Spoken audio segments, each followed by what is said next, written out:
तुम्ही तोंड येण्यावर घरगुती उपाय शोधत आहात का?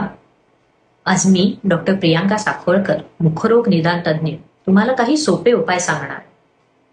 सर्वप्रथम एक साधा आणि सहज उपलब्ध घरगुती उपाय म्हणजे शुद्ध तूप. ते काही मिनिटे उकळा, थंड होऊ द्या आणि नंतर तोंडाच्या अल्सरवर लावा. ते स्वच्छ हाताने आणि इतर कोणतेही जंतू संसर्ग होणार नाही याची खात्री करून तोंडातील जखमेवर लावा.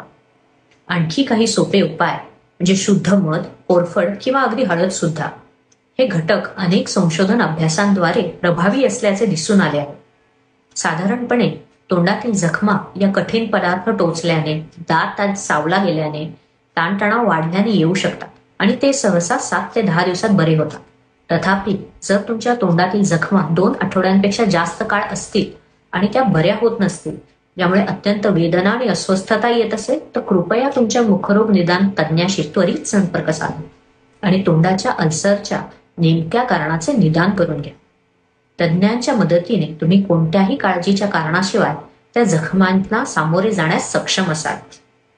आणि विशेषतः तुम्ही कोणत्याही प्रकारचे तंबाखूचे सेवन करत असाल किंवा भूतकाळात त्याचे सेवन केले असेल, तर तोंडाच्या जखमांकडे दुर्लक्ष करू नका किंवा त्यांना क्षुल्लक समजू नका.